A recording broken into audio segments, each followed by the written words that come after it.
Okay, well, good afternoon, everybody, and welcome to our mental health and well-being SIG for today. I've got the absolute pleasure of being joined by Josie today, who's going to give us a bit of a background and insight into what this all means to her. And if you aren't aware, Josie has introduced me into BSL and sign language, and it's something that I'm passionate about now, and I am trying to take up.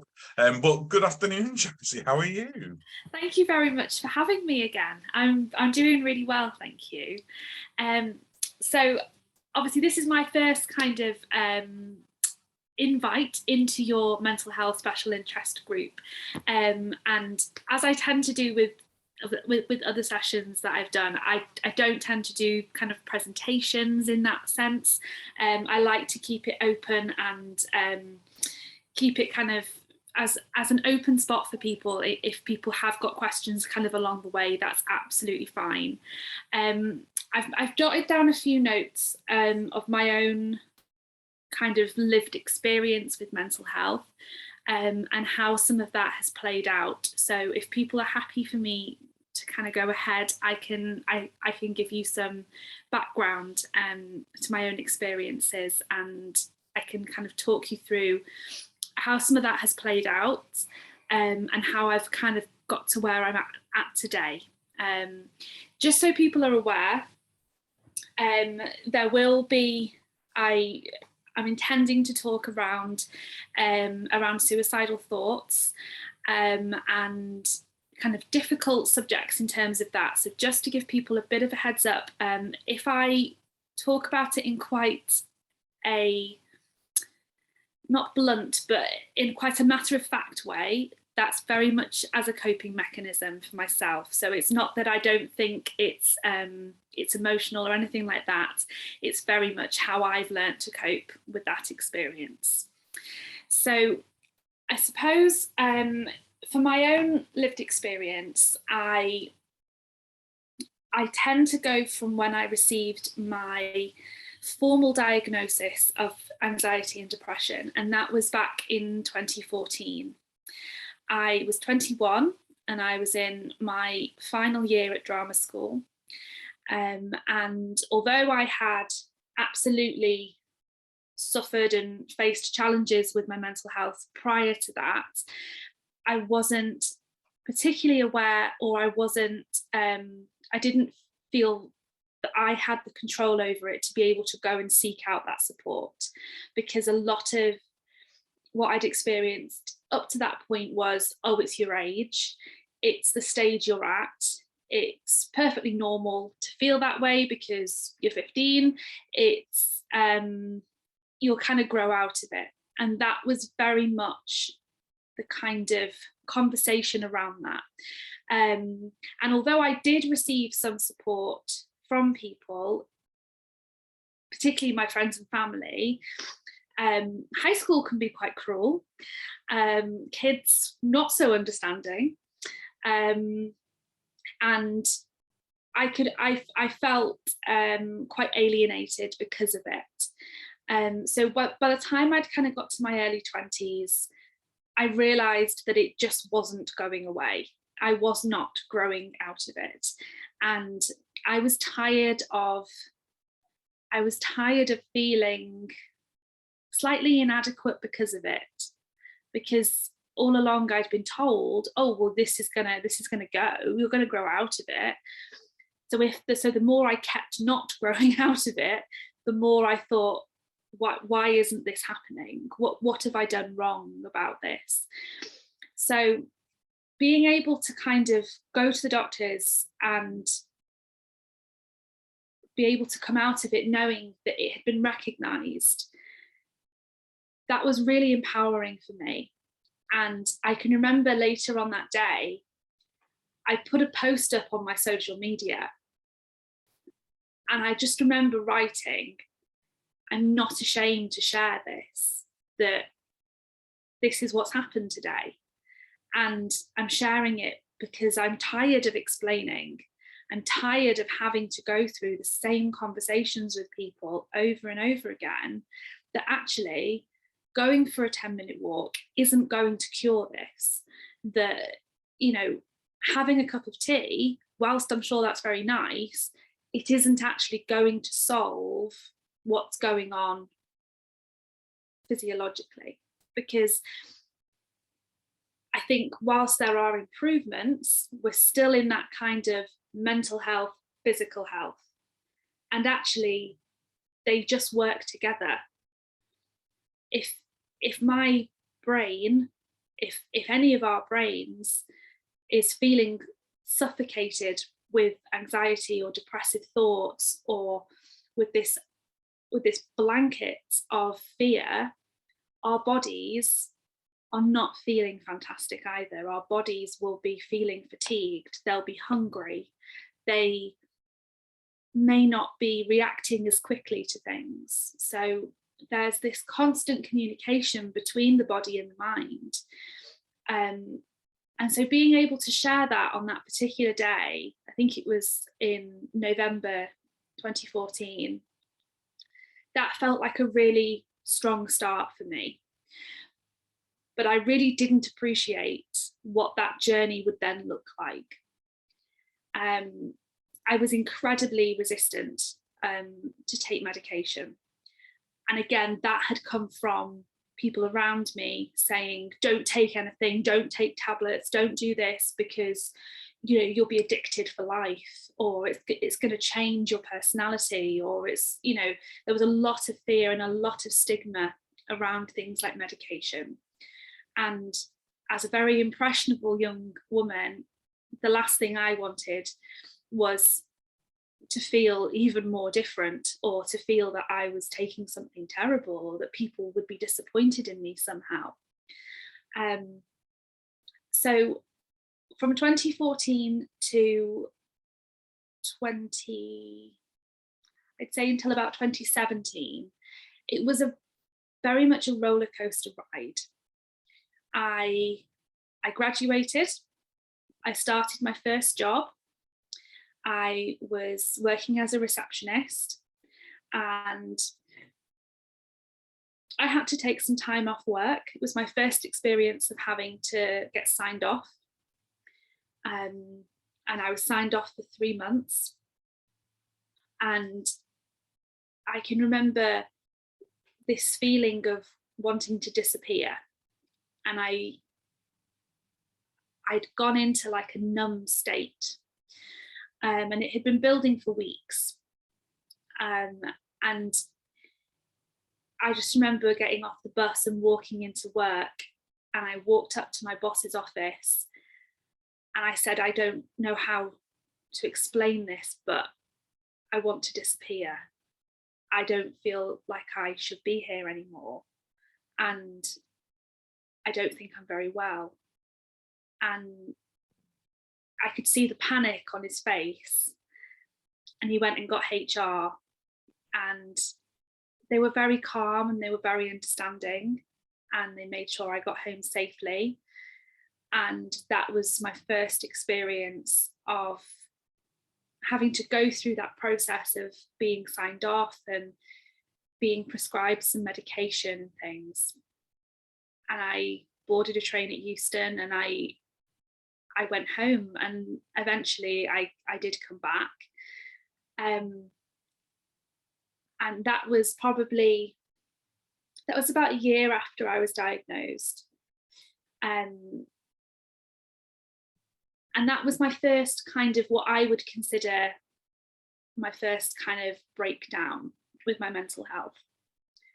And it was triggered by a relationship breakdown. And throughout my journey of mental health, I think one of the really important things to take from your journey is to understand maybe where there are triggers along the way. And I've realized that my romantic relationships, my personal relationships, they play a big part in my life. And there's a big sense of my identity there, rightly or wrongly, that is something that can trigger me when there's problems go wrong, or when things are unsettled in that way. I know then that potentially that's going to massively upset the flow. But I've only learned that probably in the last 18 months or so. And then I then kind of got back up, and I was in a much more stable place again. And then, when was that? 2015. So we're then going to fast forward onto start of the year of 2017. So we've had a few more changes. I've moved to a new flat. I'm happy in my relationship. I've decided to move jobs. We're on the up, kind of thing. And I get a boss who doesn't really buy into mental health. So I go in very open, very honest, and I say, I just want you to be aware that I do have anxiety and depression. I'm doing absolutely fine, but just so you're aware that is something that I do struggle with sometimes. And we have that conversation. And I'm under the impression that that's a very positive conversation and that I've done the right thing there. I've come forward. I've been honest about that. But that boss doesn't particularly believe in mental health, which is interesting to me, that this term believe, because if I walked in with a broken leg, the evidence would be there. If I walked in and I was sneezing on everybody, the evidence would be there. But because I haven't walked in sobbing, the evidence isn't there.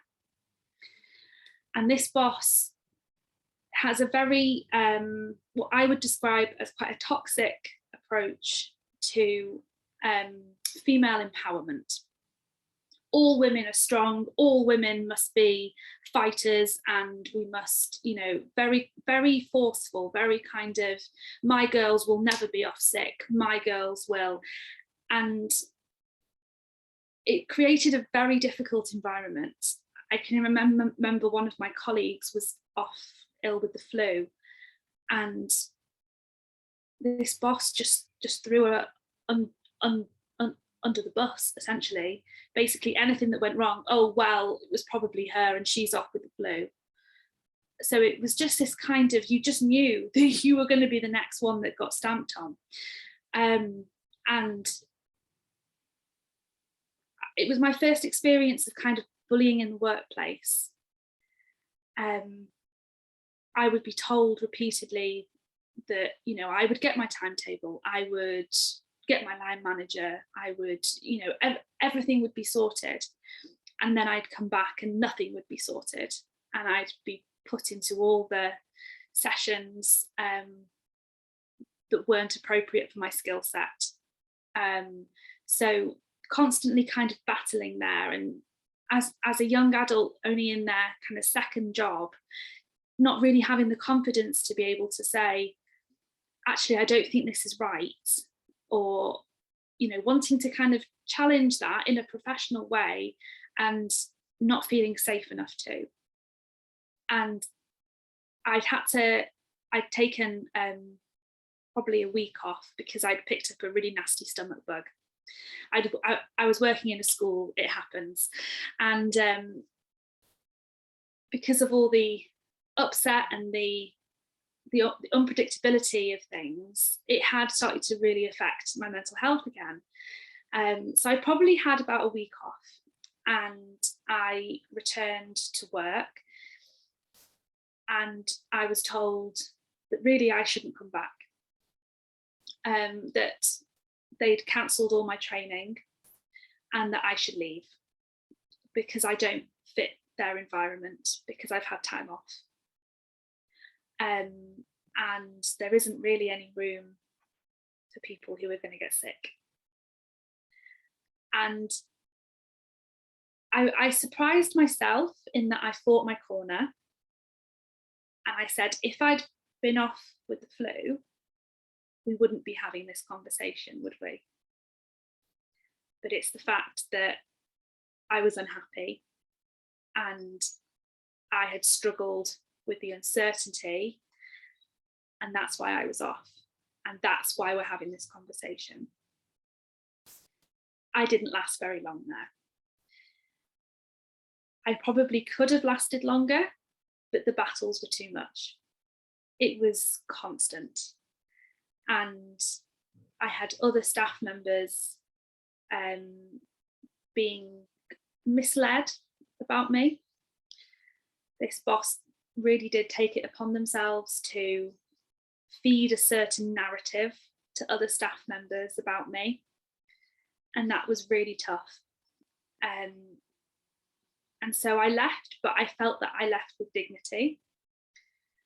And I realized that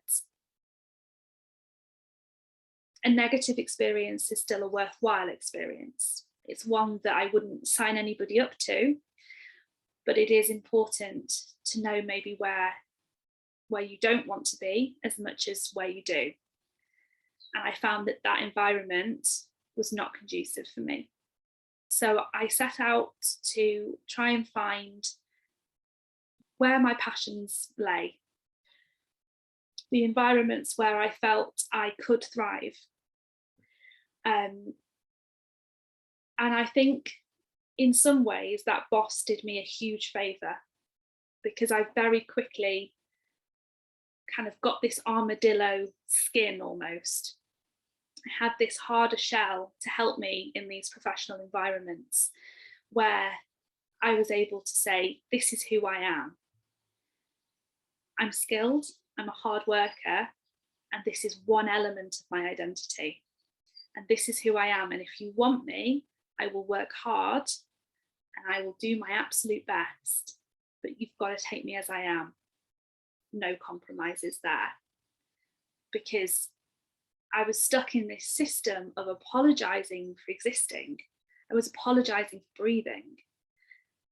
And who has the time? You know, who wants to spend their days doing that? And ever since then, professionally, I've been able to build much stronger relationships with management. I helped one boss who, again, struggled with their understanding of mental health and things.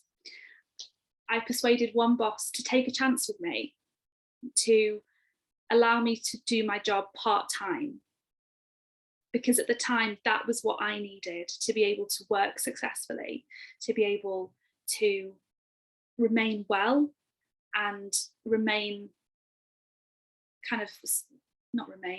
sustain that balance that was needed. And this boss absolutely didn't believe in part-time work, really thought that part-time meant part-time effort, and really didn't understand that flexible approach. But I worked with them and I explained what I felt I needed to be able to continue in my role. And the boss said that their experience totally changed the way that they viewed flexible working and part-time hours, because I was the first one in and I was the last one out. And I ran the projects that I needed to run. I was diligent, I was conscientious, I supported other members of staff as I always said I would. And I felt really proud that I'd been able to prove that having that flexible approach, it was a risk worth taking. If we go on this kind of journey, we've got 2014, 2015, 2016, 2017, 2018 is where the part-time work is forming. And I'm finding that we've got this much healthier approach now. I'm able to manage myself a lot better. I'm able to manage how I cope with the demands of everyday life. I am not fearing getting up for work. That was something that I really, really struggled with, particularly at the workplace where I experienced bullying. I was able to wake up and feel relatively energized for the day, whether it was a work day or a non-work day.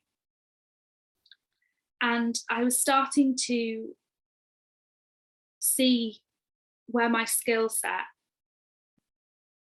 was thriving. And it was thriving when I was helping people. It was thriving when I was able to use my own experiences and use them for good. And I started working in the charitable sector, working with people with learning disabilities, with autism, with Down syndrome. And I moved on to working with people who were deaf and blind, who were non-verbal. And all the while, I was learning from them. I was learning from them how they approached the difficulties in their life. And I found that there was a really nice connection there with understanding that we all have our struggles. And some of those will be obvious and some of those will be invisible. And then I reached a point in my personal life where, again, things were starting to fall. And that trigger, that warning was coming back. Because essentially, I knew that I wasn't living my life. I was living somebody else's life. And I'd been kind of trying to survive living as the secondary person, because I didn't feel that because I wasn't someone who could be a breadwinner. I wasn't somebody who could be kind of the lead earner or take on a lead position within the workplace. So within that couple, I very much allocated myself as this secondary person, as a protective wrap almost. I wanted to kind of just quietly hide away, do what I could do, but nobody would need to ever rely on me. Nobody would ever need me, because I would just be in my safety corner, earning my little tiny amounts of money, and it wouldn't matter. It wouldn't impact anybody. And then I realized that's not who I am. And actually, I'm a very passionate person, and I like to be out there. I like to be out there working. I like to be out there talking to people and communicating and using my skills. But so much of this had been hidden. So much of this had been kind of squashed down out of fear, out of wanting to protect myself. So I knew I had to make another big change. But I was 25, and I call it my little quarter life crisis. But it kind of got to that point where I was thinking, if I don't change things now, it's going to get harder and harder to make those changes. And I was reading a book at the time, and I wrote this down. It was reading this line that honestly changed my outlook. If I could walk into a room and press a button and escape the life I have right now, but with the promise that nobody would get hurt, would I do it? And I absolutely would have. It was that constant fear of, I don't want to hurt anybody, but I'm not in the right situation, and I need to get out of it, and I need to walk away. And how do I do that without causing absolute destruction around me? And so it started to unravel again.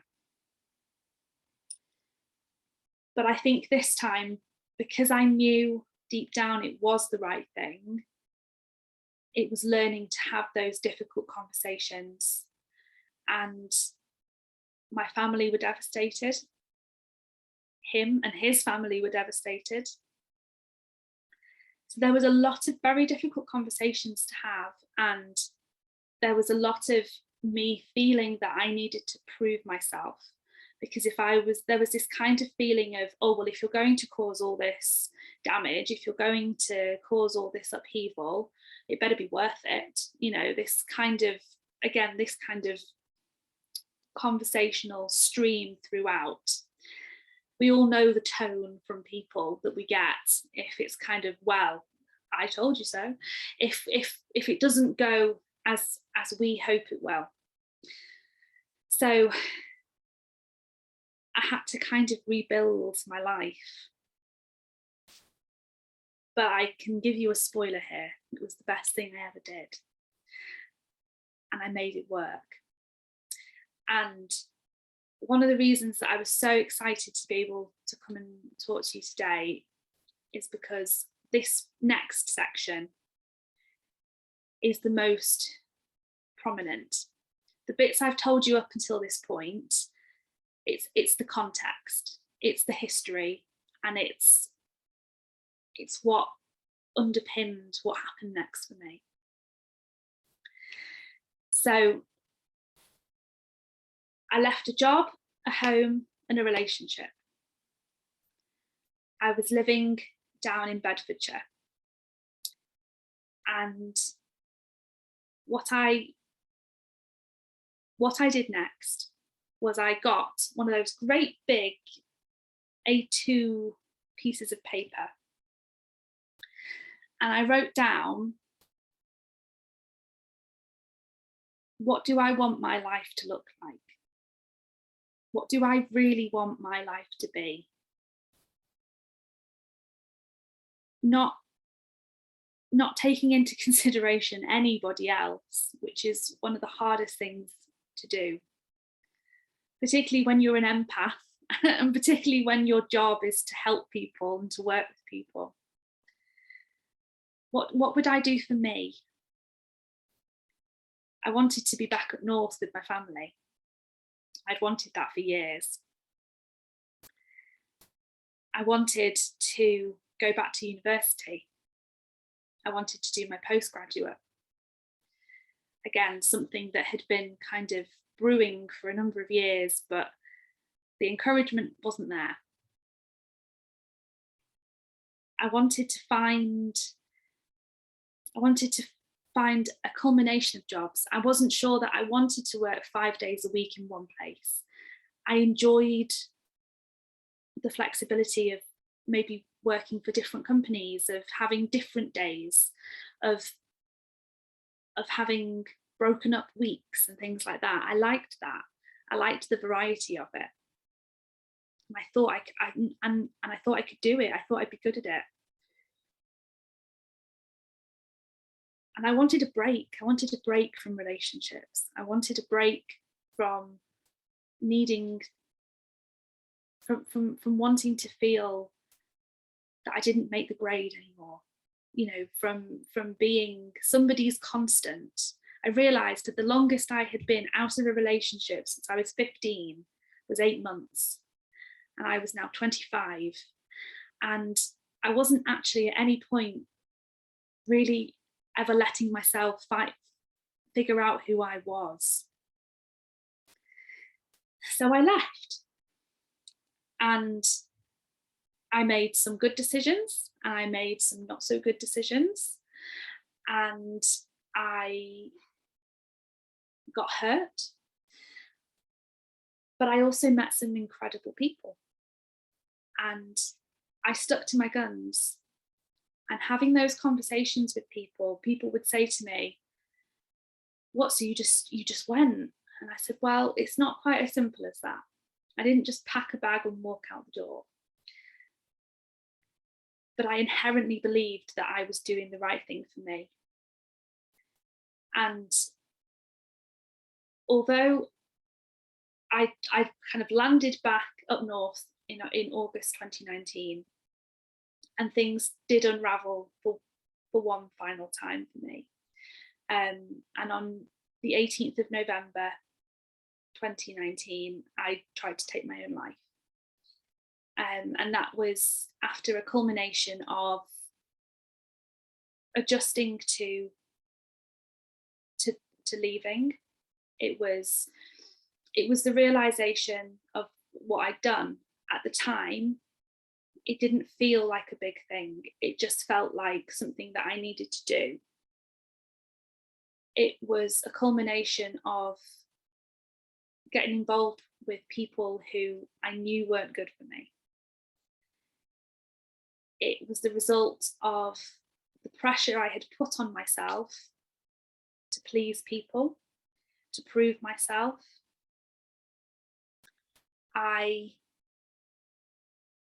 started to believe that there was something wrong with me, that there, maybe maybe I hadn't been bullied in the workplace. Maybe it was all my fault that these relationships had ended. Maybe I just wasn't very good at this. Maybe I just wasn't very good at life.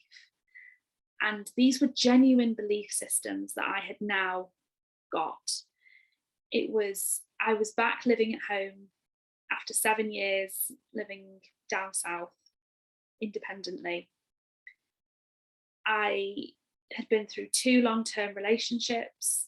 I had tried maybe 3 or 4 different jobs. Some had been really successful, others had not. And I couldn't stop being hard on myself. It was like I had this imaginary goal or something that by the time I was 26, I'd be married with 4 children and I'd own a house and I'd be able to pay all the bills and I'd, everything would just, it was like I'd become an adult and I'd just know what to do. And there'd be no faltering, there'd be no kind of trip ups along the way. And it was a lot of very unhealthy beliefs and pressures that I was putting on myself, some of which were imposed upon me from family members, and some of which I think I developed as a way of beating myself up. And I just remember on the 18th, I was actually in the Lake District. I was on holiday with my parents, and I was walking around a gift shop. And it was like nothing was real. I couldn't touch anything. I couldn't feel anything. I was absolutely having this this outer body experience. And I just turned to my mum, and it must have been heartbreaking for my mum. And I just said, it just needs to end. It all just needs to end. I'm done. I can't go on anymore. I've made too much of a mess of things. And although I remember this, it feels like a very long time ago, even though it probably wasn't. And my mum and dad bundled me in the car and took me home. And later on that evening, after my attempt, I received really good care from some doctors. And they were very gentle with me. I was really worried that I would be sectioned, and words like that are very powerful, aren't they? They're very, you imagine things that you've seen in film and television when you say things like that. And I wasn't sectioned, but I was put under very, very close care. I was only allowed a certain amount of medication in the household. I was checked in on very, very, very, very regularly. I didn't sleep for about 2 weeks. My mum and dad had to kind of take it in turns to be with me and things. But although it was absolutely awful, part of me felt relieved, because if you hit the bottom, you can't go anywhere else. If you hit the bottom, that's it. The only way is up. And in some weird way, that gave me comfort, because I thought, well, I'm there now. The option is I stay or I go. They are my options now. And I chose to stay. And every day from then, I have reminded myself that I chose to stay. I'm really, really glad I did. But to get out of that mindset, it's very hard for people who haven't experienced that to understand what that means. And so often, this is something else I've written down, so often it's confused with when people have suicidal thoughts or they make attempts on their own lives. My experience and some other people that I know, it isn't that we want to die, it's that we want the lives we're living, we want that to change, we want that to stop, we want to have the opportunity for a fresh start, we want to be able to start again. And that's something that I work on constantly when I have anxiety-filled days or times when it feels a bit too much. It's never got as bad as that ever again, but there are days where it's a real slog or where some of those memories come back, and I have to remind myself it's the situation I'm in right now that I want to escape from. It's not my life as a whole. And something that I do when I work with young people who have got mental health issues or who have very complex circumstances is I try and work with them to understand, what are the problems? How can we problem solve together? Because so often the things that people are facing that might be impacting their mental health are things that we can work on together. And it might be that we have to make scary decisions or big decisions. We might have to have challenging conversations with people, but they are things that can change. And that can be the difference. Being able to change one situation can be the difference between somebody choosing to stay or choosing to go. And I think that's a really misunderstood element of mental health, and particularly mental health to that extreme. Some of the key phrases that I've written down here is the phrase fresh start or start again. When I was really ill, that's what I needed to hear. I needed to hear that I could wipe the slate clean, that people would take me for who I am now, that they wouldn't dwell on who I was on the 18th of November 2019. It was that I could reinvent myself. I could mentally be able to go, that was then and this is now. And people wouldn't hold that against me. And that's a really important element of recovery, is giving people the opportunity to be able to start again. And it might be that you're interacting with people and you might know part of their journey and you'll think, oh well, it wasn't that bad, God, making such a big thing out of it. But to them it's huge. To them it's been their life. Whatever it is they've gone through, if it's trauma, if it's a relationship, if it's a bereavement, if it's a problem within the workplace, something that's happened to somebody else, it's valid for them. And whether we think it's a big thing or a small thing is totally irrelevant, because it was big for them and it was real for them. And it's really important that we don't try and diminish that for them.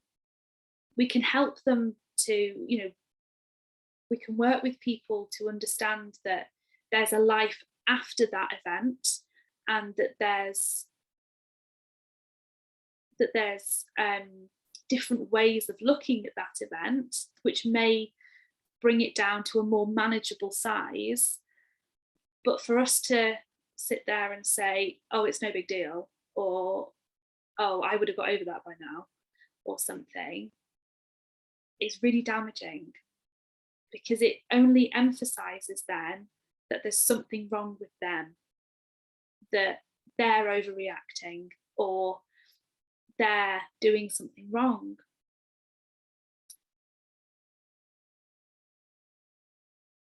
Where am I up to now? Right now, I am very happy and I'm very settled. I am in a job I really enjoy 3 days a week. And working 3 days a week is a really, really good balance for me. I've just come to the end of my second year of my postgrad. I am thoroughly enjoying it. I love every minute of it. And I have 6 years to complete it. I enrolled in September 2019, and I've just come to the end of what would essentially be my second year of modules. And I'm loving that. I have very recently just set up my own freelance business where I'm delivering workshops for the likes of you lovely people and for other organisations. And that's something that I'm hoping to push a bit more in September. I became a homeowner last year. I never thought that would happen. You know, dealing with mental health and things, there's been times where I've really struggled. I've been in debt. I've been out of work. I've had to have input from my parents to help me. So to be able to get to a point where me and my partner could buy this small little house was a huge achievement. After I got so poorly, I had a year out of the dating scene, definitely a good thing for me. And I was able to spot some of those unhealthy traits in relationships, and I was able to work on myself. I was in therapy for 18 months, which was fantastic. Some of it was on the NHS, some of it was done privately. And I was really able to try and understand some of the negative belief systems that I have, and be able to try and reframe some of those. And I have now been in a much healthier relationship, and it will be 2 years in September. And I feel that I have met somebody who, they have their own difficulties with mental health in terms of anxiety and things. But they very much understood right from the beginning the battles that I have. I'm also now a stepmom.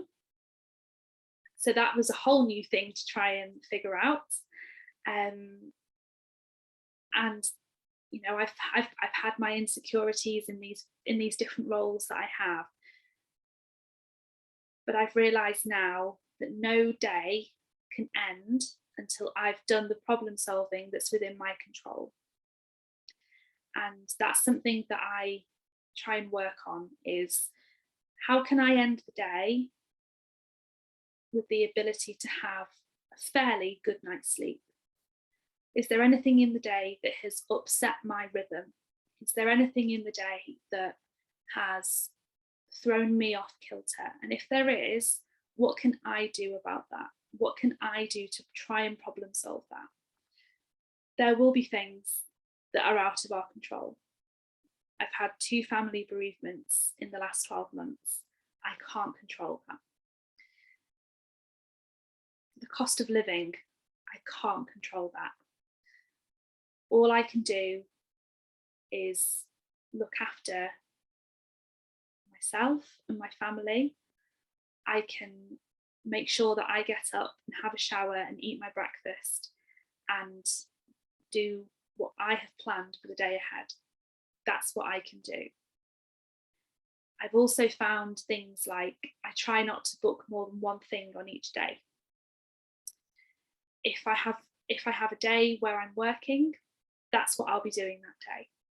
If I have a day where I'm socializing, I try and limit it to kind of 2 to 3 hours with people. I find that that's where my energy starts to run out, and I've got more comfortable with being able to say to people, actually, that's not going to work for me, or that environment isn't particularly good for me.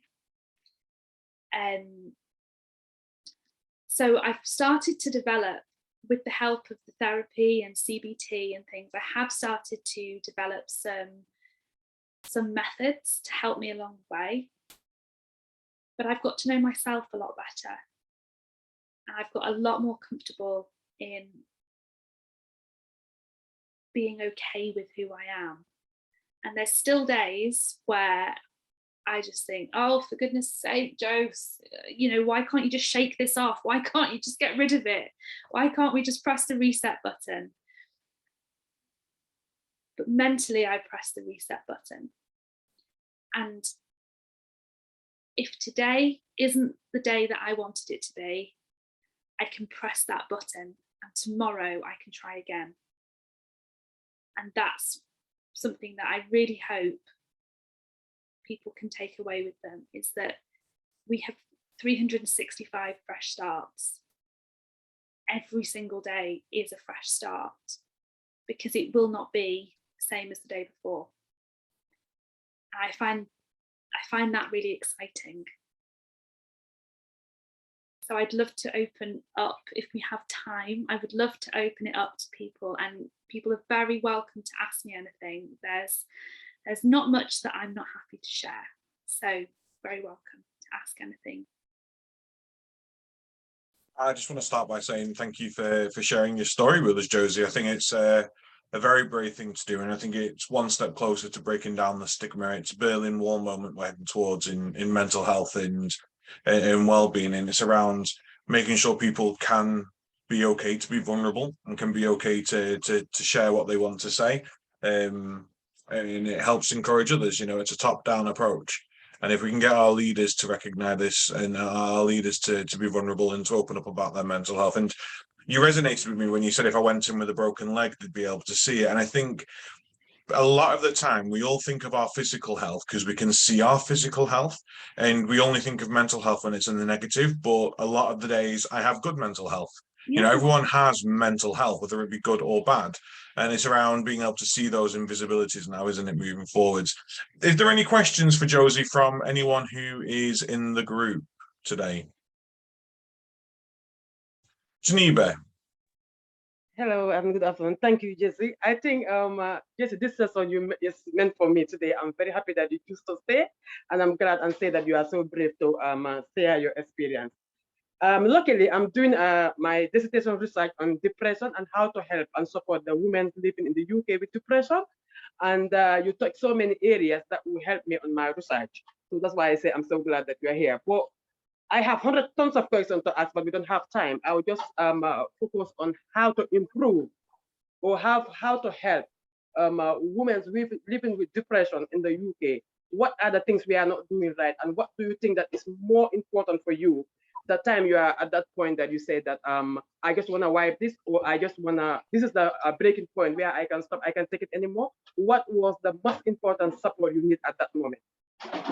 Okay, so first of all, wonderful to hear that you've got lots of questions. That's fantastic. And if there are questions, I'd be very happy for Jade to send any of those questions over to me. I will happily answer all of them for you. Second of all, am I right in thinking there that your question was about reaching the breaking point?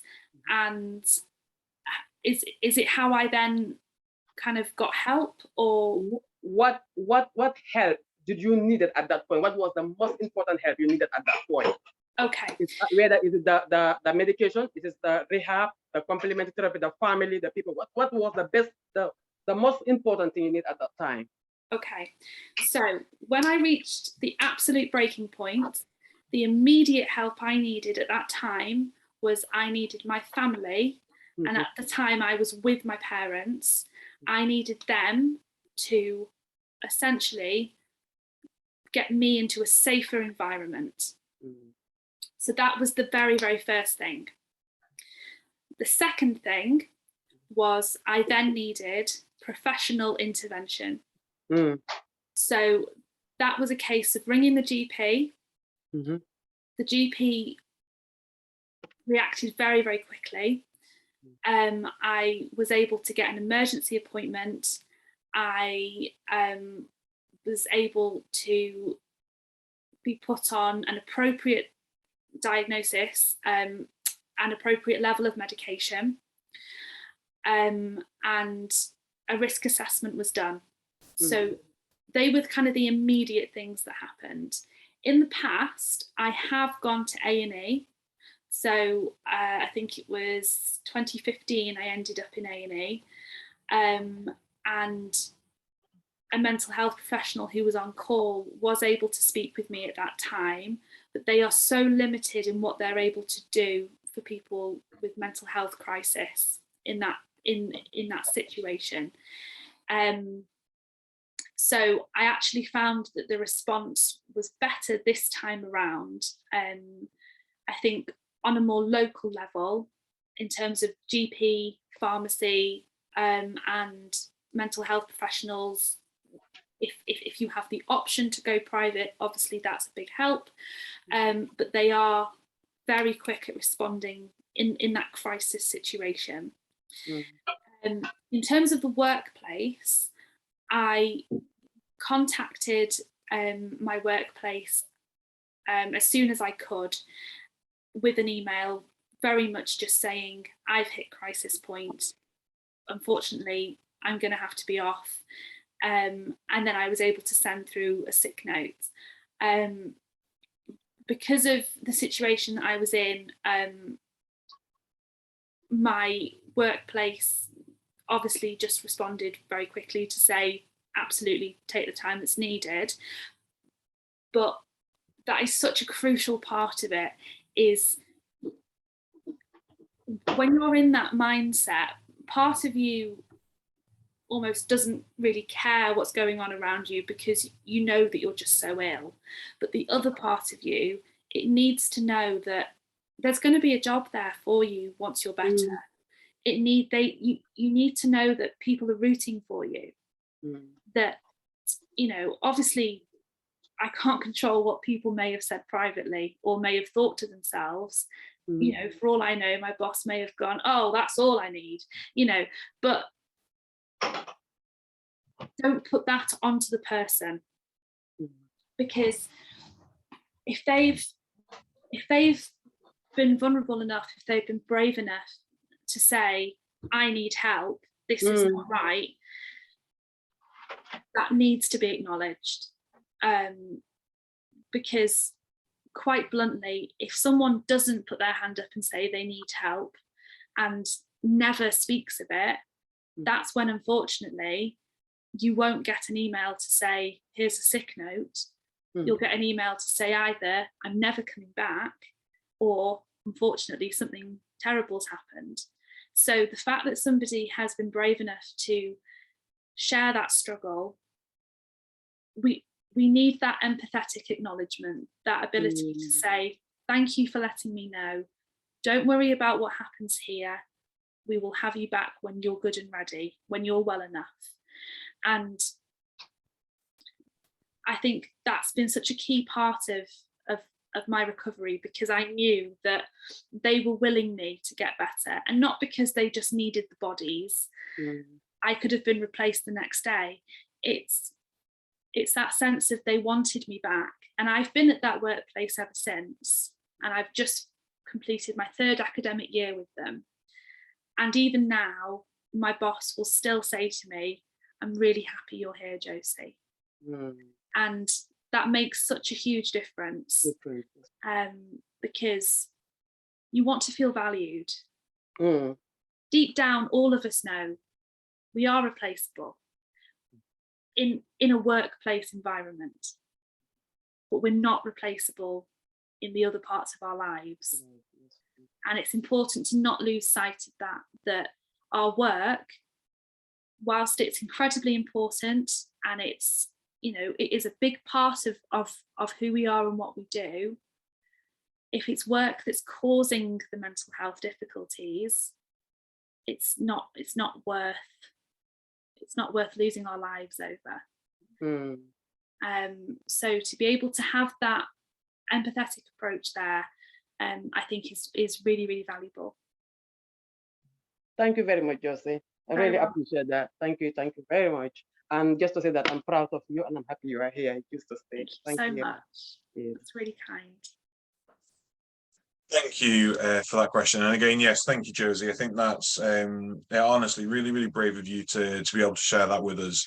And again, I will just echo, really glad you're still with us. I think it's you know, a wonderful thing that you've been able to manage it. I won't say overcome, because everyone's journeys are never over, but you know, you've managed to overcome it to this point, which I think is fantastic. And you've got a network around you now, which seems to be fully supportive and reassuring. So I think that's great. I think listening to you talk today, I'm sat here thinking, where do we go? What do we want to do moving forwards in this group, and what other things do we want to hear about?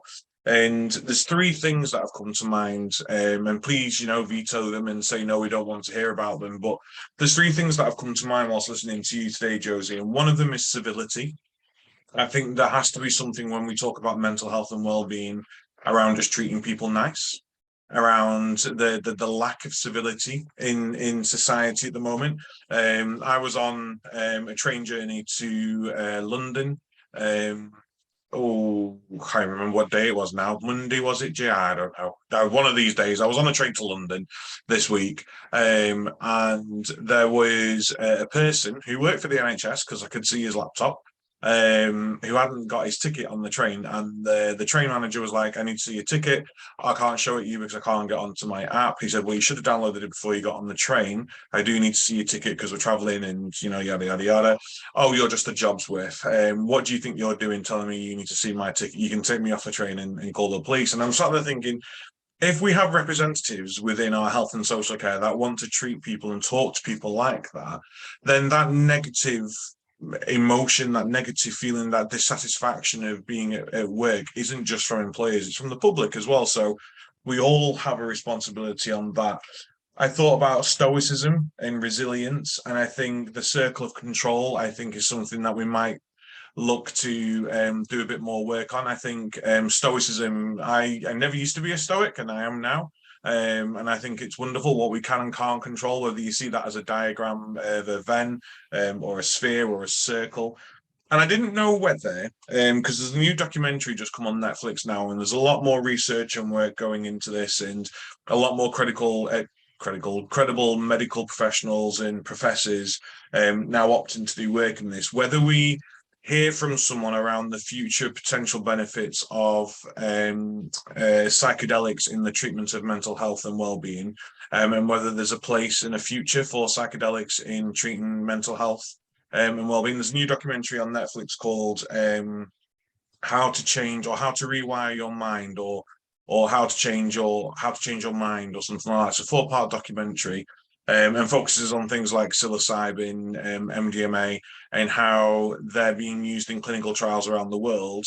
We are starting our own clinical trials in the UK in August this year, but that's going to be around anxiety, around coming towards the end of life, for end of life treatments. But whether we want to hear from a reputable medical professional on the potentials of new treatments and approaches to treating mental health,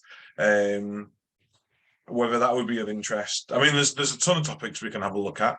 I'm just trying to think a little bit outside the box, and also by providing some practical angles, especially around the stoic side of things. So what do we think? Anyone got any suggestions for when's our next meeting, Jade?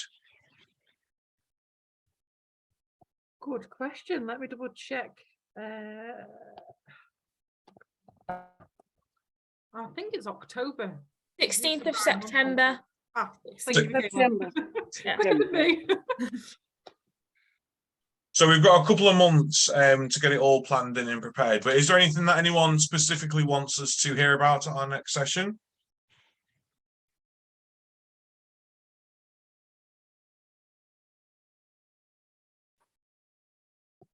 Something that I thought that we could do is, now that we're going into more in-person events were permitted, is we could perhaps have something in person. What that will be is down to the members of this group. So if anybody's got any suggestions, please do give me an email, and I'll pop that suggestion in the minutes as well. I like an in-person event. I think that would be good.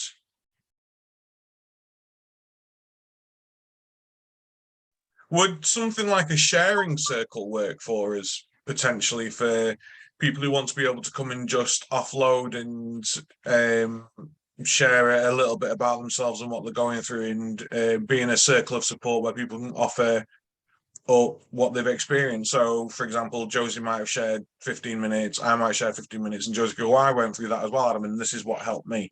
It might be nice to have a bit of a supportive, practical circle that we could potentially do with donuts and milkshakes or something similar. That would be nice, I think. Right, well, we will have a think. If you've got any questions or any feedback for Josie, anything you want to talk to her about, please do get in touch with us, and we'll send out Josie's contact details with permission. And anything else you want to hear from our next future groups, do just let us know, and we will start putting them in place. But yeah, thank you so much for joining us this afternoon, and enjoy your weekend. I can't believe it's Friday. It is Friday. Yes, it's Friday. I can't believe it's weekend. So have a good one, and we will see you all soon. Thank you very much for having me. Thank You're you. most welcome. Thank you for sharing.